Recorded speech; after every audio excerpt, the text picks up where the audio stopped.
we're gonna get started. And this will make our breakouts and our rotations super simple, Julie, if we end up with such a nice, tidy little group. But we always start on time, regardless of whether our audience starts on time with us.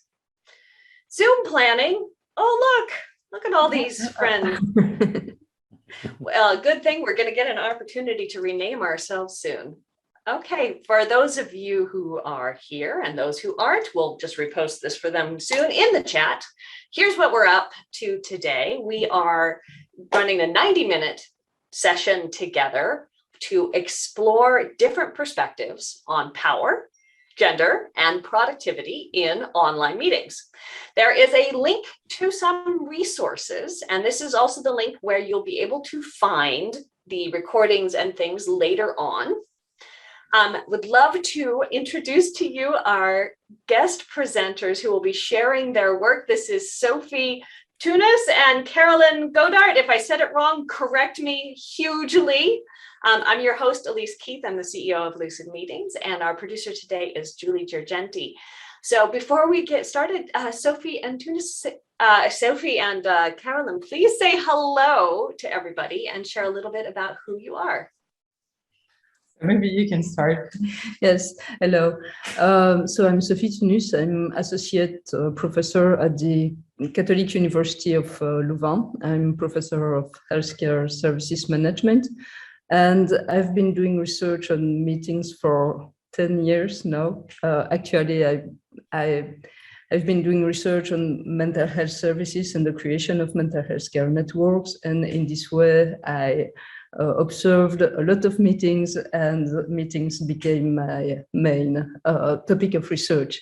And very recently, we decided with Caroline to test another way of thinking and writing about meeting, and that's precisely why we are going to share with you today. So my name is Caroline Godard. I'm Belgian, but I got my PhD in the US from Rutgers. I have a PhD in comparative literature. My own research and work has not much to do with meetings, or at least has not had much to do with meetings so far. So in my PhD research, I was mostly interested in film feminism and philosophy. And after I moved back to Belgium, I started working mostly in the performing arts. So I work as a dramaturge. I accompany artists, choreographers, stage directors throughout all the stages of the creative process. I write. I'm the co-director of a Belgian-French performing arts journal, and I teach literature and philosophy at a visual arts school. So the work we're doing with Sophie very much combines our respective areas of expertise. So my work and writing and art and narration, and her work on meetings and sociology. So these are our guest presenters with sharing their research onto power, gender, meetings, productivity. And they've done it in a pretty interesting way. So Sophie's conducted some research, and then Caroline has written a story about it. And here's our plan. Here's how we're going to explore this today. So first, we're doing introductions, and that's where we are right now. And one of the things that struck me so clearly as I listened to this story the first time it was presented, that I heard it, was that you can have data, and then there is an interpretation of data, and that both the research itself and the stories that we tell about the research are all coming through different perspectives, right? And I've seen all kinds of contradictory new research on meetings coming out over the past year. For example, we have new research that says that meetings are definitely better and more productive, especially when you look at it from a business perspective, when the video's on.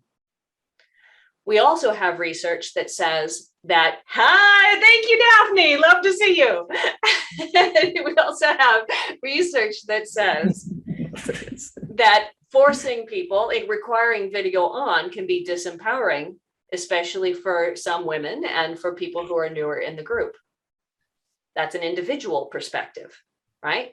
So we've got the needs of the business, we've got the needs of the individual, and we've got research, which is meant to be at some level fairly fact-based and agnostic. So one of the things we'll do today to begin with is we'll all adopt one of those perspectives to have the conversation. So we're going to look at their research, listen to their story, and we're going to break into groups and talk about it, bringing one of those perspectives. So to begin with, I would love for you each to rename yourself and to go ahead and adopt one of those perspectives for today's discussion. I know most of us have had an opportunity to do some study. We've been in business meetings where we want to make things happen, and we've been the individual in somebody else's business meeting. So anyone here can probably take on any one of those perspectives, but I'm going to ask you to pick one. And when you pick a perspective, go ahead and rename yourself to put either an A in front of your name if you want to take the academic research perspective, a B for business consultant or consultant's perspective, or a P for the perspective of the participant. And if you need any help renaming yourself, Julie can get you started with that. All right, I see some A's.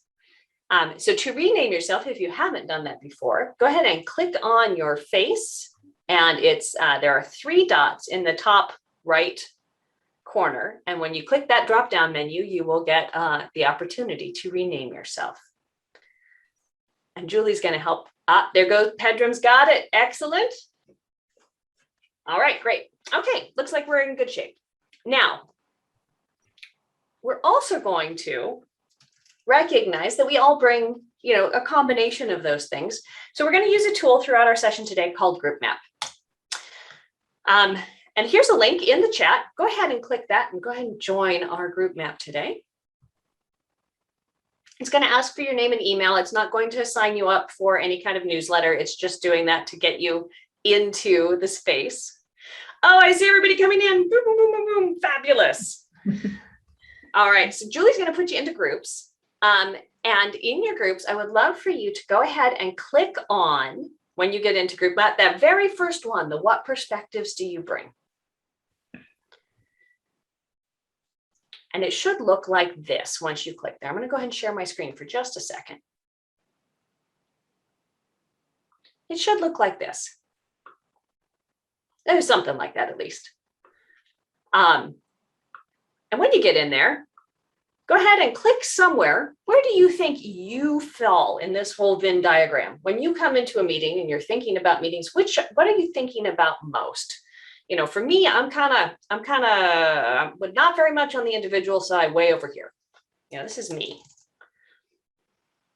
So go ahead and do that. We're going to send you into your groups with other people who've chosen to identify as the academic or the business person or whatever, just to have a conversation about the perspectives you're bringing here today and get to know one another.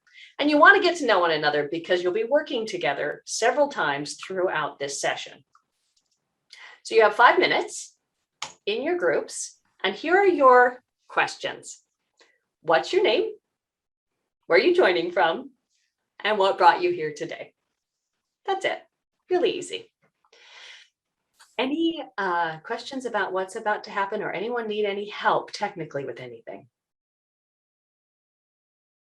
Sure, good. All right, go. Have a great conversation. Let's get warmed up. All right, nice to see you all. Well, I hope that was a pleasant conversation and you got to make some new friends. So now that we are through introductions, and if you haven't seen it yet, you might have the chat open because I'm going to be dropping all kinds of things in the chat for you. So as we go through, oh, Joseph Allen is here. He's gonna round out our academic group, which is a little smaller than the other groups. So that's great. Hi, Joe. So now we're past introductions. Our next section. So we're going to explore Sophie and Carolyn's research and story in 3 parts. And after each part, we're going to pause. We're going to ask you to examine 3 different questions each time. The first question is, what did you notice? And we're asking you to look at that one as if you were a camera, just the facts. What did you notice? What literally happened in that story that they're going to tell you? The second question is, so what? What do you think that means? What is that? What kind of takeaways or conclusions are you drawing from that? And the third question is, what new questions does that inspire for you? What new questions do you think research should be looking into based on what you've seen? Again, we'll be using group maps. So here in the, oh, what is happening to my screen? Here in the chat is the link to the group map. Those of you who are in the A group, you will find group A1, and you'll be taking notes there. You can take notes during the story if you'd like. Those of you who are in the B group, find the map that says B1, and you can take your notes there. And those of you who are in the P group, find the map that says P1. They're different colors, and that's where you'll be working to like share your ideas as we go through the story. Questions about the map or where that is or anything like that? Okay, let's get into this story then. So for those of you who would like to follow along, we've posted a copy of the story in the resources. And I'm going to mute and turn this over to our friends. Okay, so hi everyone. The story is called Zooming In, the Story of a Meeting. And this is part 1. This is week 3 of the secret meeting series of the Experts Council for the National Public Health Authority. I have no idea what I'm doing here. Apparently, they're under the impression that I am qualified to offer an expert opinion on public health priorities in the case of another pandemic, which I may be, but how would I know? The meetings take place mostly in Dutch, a language I don't speak. Voila. But when life gives you lemons, make lemonade. So I'm trying to see this as an opportunity to learn Dutch. With moderate success, in spite of the high frequency of the above-mentioned meetings. 12 two-hour sessions taking place once a week in the dark between 8 and 10 p.m. All of this is obviously unpaid, though the thrill of working with old, powerful men is supposed to compensate for the lack of a salary. Well, it doesn't. Though to be fair, there's 10 of us, 5 old men, 5 young women. The power balance is in perfect equilibrium, a typical result of using gender quotas. It's 8:01 p.m. Participants are connecting one by one.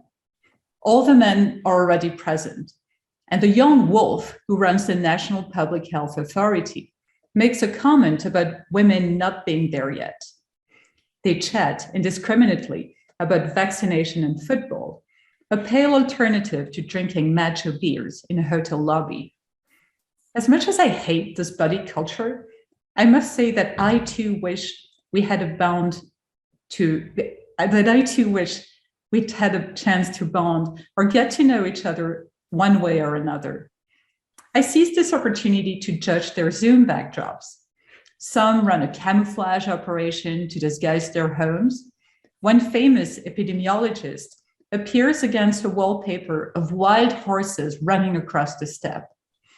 I wonder if this is meant to make him look like a modern Genghis Khan, a way to impress his power on others when it's impossible to sit at the top of the table, use his gaze to get attention, or raise his voice. Some, the fancy ones, don't need this cheap trick. For instance, there's the emeritus with a Caesar statue on the walnut bookshelf. The young wolf has a daring, if bare scenography, a large banderole displaying the logo of his beloved institution. On the other end of the spectrum, there's the female professor who, for some mysterious reason, has set up camp in her children's playroom, and the French-speaking health promotion professor who is always drinking a glass of red wine in his living room. Everyone seems to be dedicated to fulfill expectations. I almost wish we were in a physical meeting room and didn't have to deal with the social and economic inequity. The gender aspect is particularly infuriating. Though I am grateful for the possibility to mute Genghis Khan, Julius Caesar, or the young wolf when they start yelling. So it was the first part of the story we are going to tell to them. Just a few methodological indication. So this story is based on the results of a survey on a virtual meeting in academia that we conducted from March to May 2020. And the first part of the story was particularly about gender inequalities and meeting preparation. Okay, so that's the first bit of the story. Now the question is, how do we make sense of that, right? What did we hear? What do we think about that? And what new questions does this raise? And as we're going to do this 3 more times, so this time and then 2 more times, and at the last time, we're going to go, what advice would we have for this team? So that they could, in this story, so they could run a better meeting. Julie, are we ready? You're going to have 5 minutes to discuss those questions, and then we'll come back and we'll take on the second part of the story. So Julie, whenever you're ready, go ahead and send them off for 5 minutes. And for those of you who just joined us, we'll help get you sorted into groups where you get a chance to have that conversation too. Okay, 5 minutes kind of goes by quickly. And especially for some of us who just formed into a group, that was so fast. So as a reminder, in the chat, if you are catching up and following along, you can find a PDF of the story, the full story, here, and some links to some other research. We're going to do the same thing again. I'm going to turn it back over to our presenters to read the next section of the story. We are now part 2 during the meeting. And they'll talk about a little bit of the research behind it, and then we'll break to talk about that again. All yours. Okay, so the second part of the story focuses on 3 particular topics. The first one is the efficiency of virtual meeting compared with face-to-face meeting. The second topic is the facilitation of meetings, and the third one is about power struggles in meetings. Okay, so I'll go ahead and read part 2 of this story. Oh, wait, we're starting, or at least something is happening. The president once more regrets we can't meet for real, but applauds our efficiency. He hopes we can stay focused on the topic of the meeting and is glad that we can at least work together without distraction. Which is when I get a private message in the meeting chat from a female colleague who says hi and wonders what on earth we are doing. The chair, an old man who looks like a fish with longish white hair, hairdressers are shut because of COVID, speaks up. He is the authority behind the National Public Health Authority. He has run it for 50 years, even though he officially retired 15 years ago. He also taught at the most prestigious university in the country. He's Catholic, cunning, and ubiquitous. He declares that he's about to give us an extensive reading of the agenda, which is going to frame our conversation and prevent us from wandering into opinions and informal chit-chat. I make a sincere effort to listen, but my mind is hypnotized by the bureaucratic newspeak. Something about criteria and indicators that we must define to establish priorities among proposals that will be submitted by task forces that are supported by working groups that represent the different stakeholders of the public health sector. Sexy. It all sounds great, but I hope he really does moderate the meeting and gives everyone a chance to speak. Otherwise, there's no way I'll have a say in this. The differences in hierarchy and knowledge of the subject matter are too big. And there's also some years-old trauma of being made fun of because what I was saying was deemed not rational enough.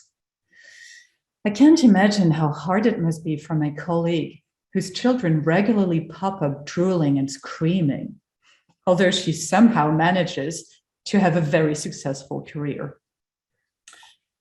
A riveting conversation has begun on the difference between criteria and indicators. All the old men and some of the women have turned into semioticians. This is La Sorbonne, 1968. How should we evaluate proposals? Criteria exclude, exclaims Genghis Khan. But we cannot afford to exclude innovative proposals, replies a red wine drinker. We are a scientific committee. We need evidence-based criteria, expectorate others. Intellectual emulation reaches a peak. A tall health economist closes the debate by saying that we can use indicators as guides while also remain able to decide what we want to do. Meanwhile, everyone has consistently ignored the 5 little yellow hands that went up and down throughout the heated conversation, hoping to speak while sticking to the rules that had been laid out at the beginning of the meeting. In vain. The young wolf has lost mastery of the pack. Boomers are taking over. The head of the French-speaking doctors' union puts an end to the mayhem. A great lover of rules, though he insists creepily, also stimulated by a lot of other things, he reminds everyone that only raised little yellow hands should have the right to speak. The young wolf jumps on this opportunity to restore order while ignoring the appalling innuendo and gives the word to a woman who's been waiting to speak for quite a while. She works on health inequality for the European Union and as an inequality expert has perfected the art of professional backdrop neutrality, small lamp in a darkish room. She points out that the category health inequality is positioned in such a way on the master chart that it can only be assessed where it concerns healthcare accessibility. She suggests that it should have its own column, so it would intersect with every horizontal entry. We could then assess each criterion in terms of health inequality. It makes perfect sense. I want to say so, but there is a whole wave of raised little hands before me. So I just add a note to this effect in the chat and assume that we are going to proceed to approve the suggestion, which is both necessary and obvious. Not so fast. The young wolf who presides over our meeting is hesitant, arguing that we would need to get rid of another category to include health inequality. Maybe he doesn't know about the add column function in Excel. I want to help. He starts rambling, and in the maze of his confused explanation as to why it is seemingly so complicated to add a frigging column to the chart, I gather that the real issue here is aesthetic. He prefers perfect squares, an equal number of horizontal and vertical entries. And so does his former dissertation advisor, the old fish, who seems equally uncomfortable with the proposal. But just as health inequality is about to vanish into the ether of irrelevant criteria for public policy, the young mother, who has seen through the predicament we are facing, suggests replacing the e-health column with health inequality. I expect a horrified reaction from the tall economist, as this is her field, but nothing comes. Looking more closely, I noticed that she has entirely stopped moving. Her connection froze at the worst possible moment. This is spring break. She's at her family's fancy country home in the boonies with poor internet. I imagine her gesticulating in her living room, yelling, "Can you hear me? Can you hear me?" But this is a failed séance. Too late. The motion passes. E-health is replaced by health inequality. Okay. So the middle of the meeting, all kinds of dynamics about power, about facilitation, and what was the other area of study, Sophie? The efficiency of a virtual meeting compared to face-to-face meeting. All right. So once again, your questions as a group are, what did you hear? So what do you think that means? And what new questions does this inspire? 6 minutes. So while you were all in the breakouts, we were having an interesting conversation about the strong perspective represented by this narrator and why they chose to come from this particular perspective. And I'll be looking forward to hearing what you all talked about in your breakouts soon too. But before we get to that, we are going to finish the story. So welcome back. We are now at part 3. In the story, this is where they wrap up their fabulous, fateful, fictional meeting. Okay, so the third part of the story is about the contribution of meeting to social relationships in organization and also to sense making in organization. And again, the story tried to illustrate the difference in this respect between virtual meetings and face-to-face meetings. Okay, so this is part 3. Moving on. It is now finally the turn of the head of the French-speaking doctors' union to speak, the one who insisted that we follow the order of the raised little hands. He has a lot to say, but evidently no idea how to articulate any of it.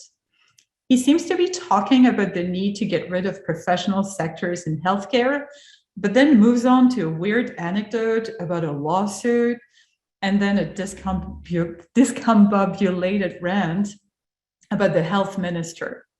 He is floundering. None of it makes sense. It's been going on for a full 4 minutes, and it's not getting any better. He keeps saying, I hope I'm clear, but really he's not, and none of the little hands can save him. They're all patiently awaiting their turn to speak. Bored, the president ends his tirade with a dull, thank you, Michel. The meeting is winding down. No new little hands are allowed to be raised. Those that still had something to say it. Conversations have turned into strange jigsaw puzzles in which questions, answers, and comments appear to be disconnected. It's efficient in terms of checking bullet points off a list of topics to address, but it's also impossible to gauge who's actually following what's being said. There's no space for quick follow-up questions outside the meeting room, around a cup of tepid coffee, or in the hallway. Not that I particularly enjoy those moments in real life, but they do create a kind of team spirit that is completely lacking here. Meanwhile, the top right corner of my screen has not stopped blinking for the past 2 hours. While I was under house arrest on Zoom, trying to focus on obscure semantic distinctions in a foreign language, the teaching and research assistants from my department were on Teams, having their weekly happy hour, a much more fun gathering that involves every academic's favorite pastime, inebriated complaining. It's too late to join them. At 10 p.m., their meeting is ending too. People are turning off their phones and computers, and the constant notifications are slowing down. A short respite until tomorrow's meeting, where it will all start again. The bizarre meetings, the endless interruptions, and the self-reflection at the bottom corner of the screen. Thank you. So we've just enjoyed a very unenjoyable meeting in narrative. Last round, back into the same groups. This time, you have a little bit more time because I want you to think about what advice you would give to this group. What would you do to suggest they do to increase productivity, inclusiveness, loveliness of this meeting in general? I want you to spend some time talking about that. Come up with 2 or 3 things. It doesn't need to be a lot, doesn't need to be earth-shattering. It might be easy, simple suggestions, whatever. No pressure. And then think about who from your group would be a good spokesperson to share your advice with the other groups. Because we're going to, when we come back, rotate through and learn what this looks like from other perspectives. It may all be the same. It might be wildly different. Who's ready to find out? So this time, same question, 9 minutes. All right. And the links are in the chat. They're back. All right. Stefan's still muted too. Stefan clicked the button early and he ditched his group. Oh my goodness. That's always tricky when that happens. Obviously, it was not important. All right, so welcome back. So we are at a good spot to take a stretch break. So if you have not moved in a while, please stand up, wiggle just a little bit so that you are ready for the next exciting part of your conversation. Roll your shoulders, move your head one side and the other. And excellent. Love seeing everybody move. Wonderful. Now, group academic. Who is your spokesperson? Ideally, Dr. Allen, did you want to take over? No, I don't. I'd love you or Leanna to take over because I think it's a great experience for you. Oh, learning experience. Go for it, Lee. Okay, so for some preface. Nope, not now. I just need to know who's going to do it. So Leanna's it. Okay, I'll do it. Big. Business group with Ellen, Judy, Martin, Nan, and Sue. Who would like to represent your group? I have been voluntold to do so. Excellent. Thank you, Ellen. Second group, Heidi, Isaac, Rebecca, Stefan. I'll speak for the group. Excellent. Wonderful. And finally, our mighty individuals, Kim, Daphne, Elaine, Vicky, Vivian, and Tony. Who is speaking for you? Vicky, are you okay? You are. Yes, I'll go ahead and do it. Thank you. Vicky's got it. All right. So we are going to do an exercise now that helps you learn from each other and ideally improve your thinking by benefiting from other people's perspectives. Because you've been in a conversation with, a few folks, right? So now you're going to have an opportunity to learn from some more folks. And here's how it's going to work. Those of you who have voluntold to present, you're going to be whisked into the presence of another group. In that group, you have 2 minutes to share the advice that your group created. And I'm going to be sending chat prompts this whole time, broadcasts to let you know what's going on. They'll have 1 minute to ask you questions about your conversation. And then they'll spend 3 minutes telling you what they think about your ideas, right? So you'll hear their perspective. I'll send a note. You'll say, thank you so much for your time. You'll be whisked to the next group. That will happen twice. And then we'll put you back with your group for 5 minutes. And in your group, you guys can improve what you've done, right? You've heard ideas from others. Your spokesperson got advice from other groups. And while they were getting advice from other groups, you were seeing the ideas of the other groups. You were getting presentations given to you. So you've all been exposed to a whole bunch of new ideas and have an opportunity that last 5 minutes to make more meaning, more sense, more awesomeness happen in your advice. We will send instructions as we go. Julie will do all of the magic whisking. This is why she is a rock star.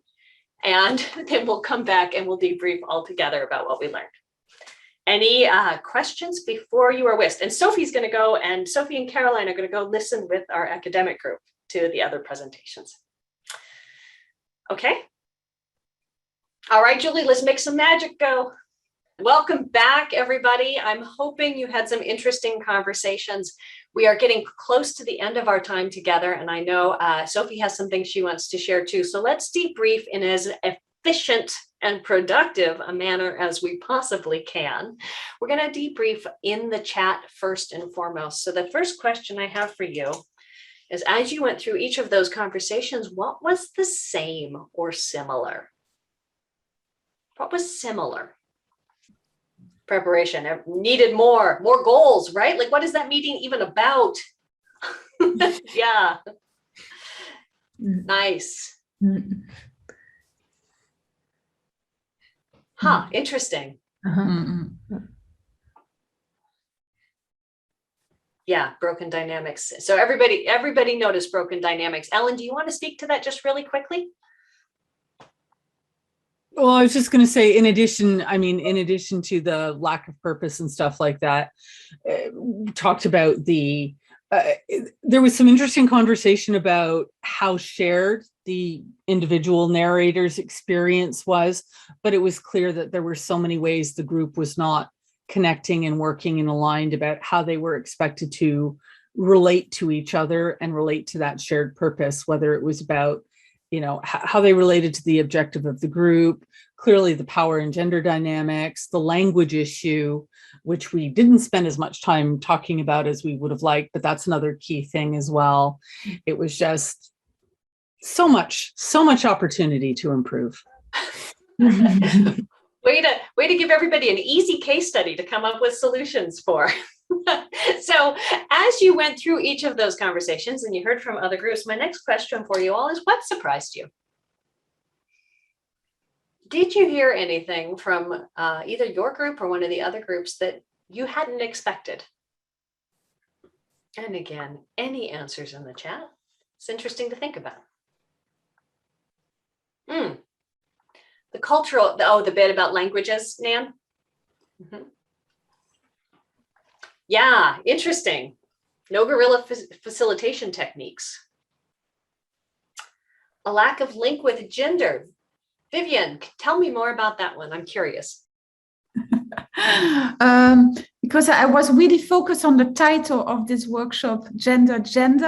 But we can be only focused gender. We have to see it more largely, such as productivity, efficiency.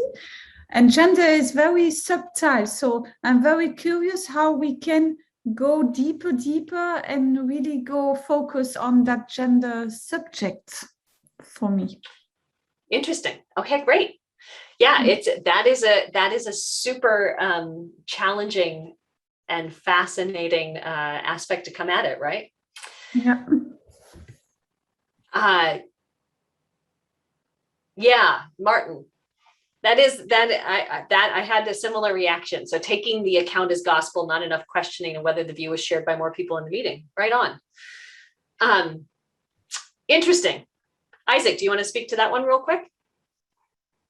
Sure. I think that was something that maybe no one wanted to speak to. Maybe because it's difficult. It might take more time than we had in 2 minutes or 3 minutes to look at that perspective and look at maybe the gender bias or the perspective bias or the age bias or any of the things they could have brought to that and how other narrators might have narrated it. I think we're all trying to come up with equal productive solutions. But maybe that's a factor of the time we were given. I don't know. Right on. So that is partly why we scheduled this particular event, right? I found when I first encountered this narrative, I found it challenging. I was like, that perspective for me is not a perspective I would naturally adopt. And I realized that in being challenged by it, it was a perspective that I needed to understand better, that I needed to get behind, that I needed to embrace, because if something is uncomfortable, then maybe it's important to learn from. So Sophie, can you tell us, and Carolyn, can you tell us a little bit more about where it came from? And then we will close in with some final appreciations. Yes, so I will start with a few words only to remind how the story was created. So the story displays the results of a quantitative and qualitative survey on virtual meetings in academia. And this survey was carried out between March and May 2020. So the results of this survey are staged through the story. so what the story tells us about gender and power dynamics really reflects the results of the survey. But by contrast, the main characters, the context and the topics of the meeting are rather inspired by my observation and of many other meetings in the field of health policies. And everything, so the results of the survey and my observation have been put together by Caroline, who is external to the research process and according to a fictional framework. So the whole story is fiction, but inspired by research results and observation.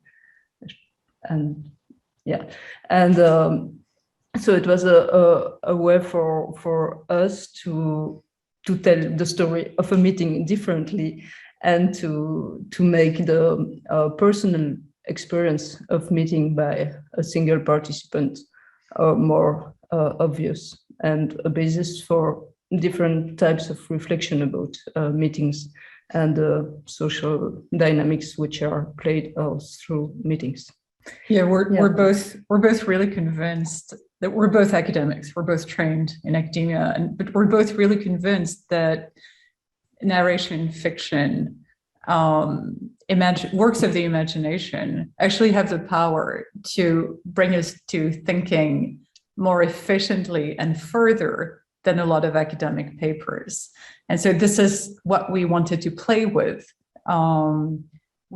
this story. Like, what happens when you put actual research results in a funny story? Like, how does it stimulate the mind? How does it stimulate the imagination? And what can actually be born from this type of exercise that cannot happen with an academic paper, a traditional academic paper? So just to close up in the interest of time, and we will hang for another 10 minutes just to continue to talk with anybody who'd like to explore this further. But feedback on this particular session, big, huge experiment. So I find that if you open the feedback link now, you will fill it out. If you wait to do it later, you will never fill it out. So do it right now. Click the link, open the button, start doing the feedback this minute.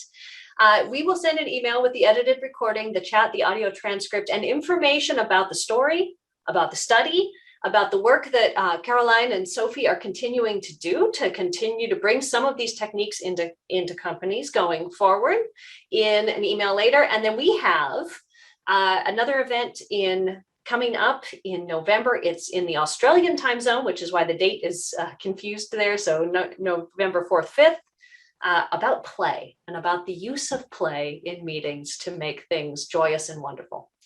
So for those of you who need to bounce, thank you so much for your time, your attention, your work in the groups today on this topic. And for those who would like to stay and chat, the mic is now open. Thank you. Thank you. To Vivienne, your question about gender and going deeper with that. Okay. What curiosities do you have about that one? Because I know there's all kinds of gender-based research on meeting things.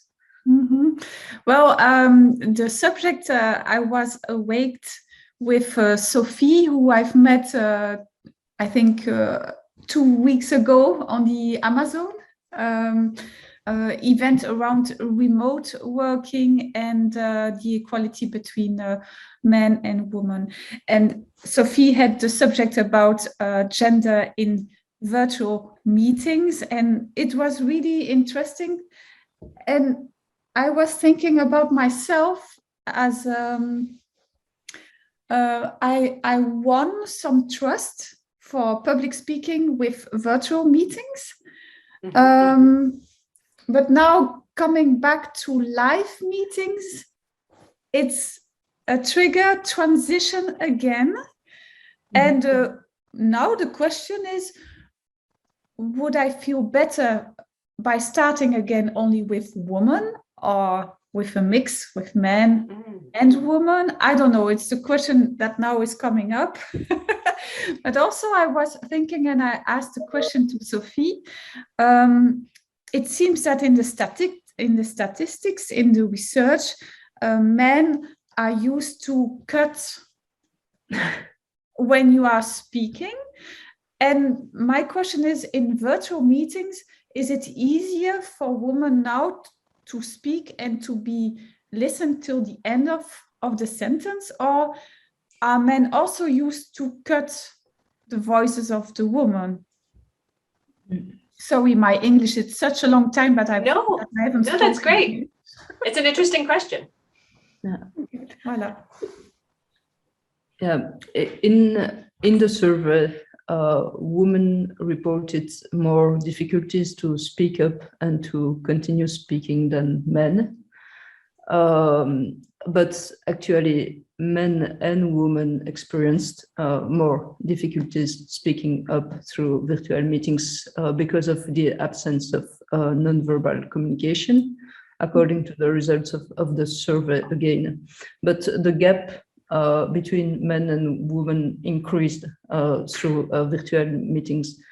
And I think that at the end, more, about 40% of women reported difficulties to speak up and to keep the floor during virtual meetings.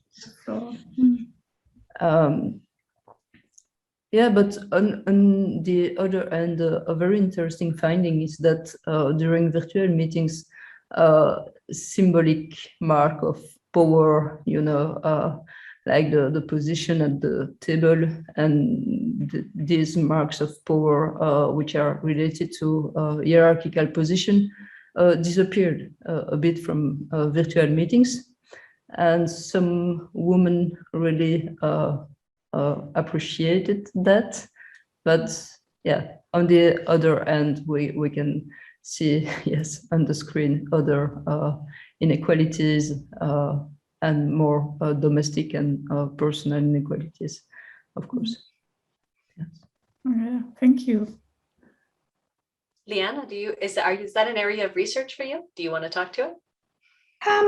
It's starting to be an area of research for me as I'm thinking about my dissertation, but I am very interested because I do think there's so much opportunity in virtual meetings to increase meeting inclusion and employee voice. Because if you think about a face-to-face meeting, say around a round table, typically only one person can speak at a time or share ideas at a time. But as we've seen, even in this virtual workshop and meeting, we can have multiple people sharing ideas at a time. So I do think there's so much opportunity if we know how to use the tools in virtual meeting platforms to increase meeting inclusion and female voice or voice of minorities. So I would be interested to research if there is validity or evidence of that. I think it could be a great area for future research and great learnings for us. And hopefully some of these tools, when we do go back to face-to-face meetings or hybrid meetings or whatever the future holds, I hope we can incorporate or leverage some of these tools so we keep the inclusivity of virtual meetings when we do go face-to-face. So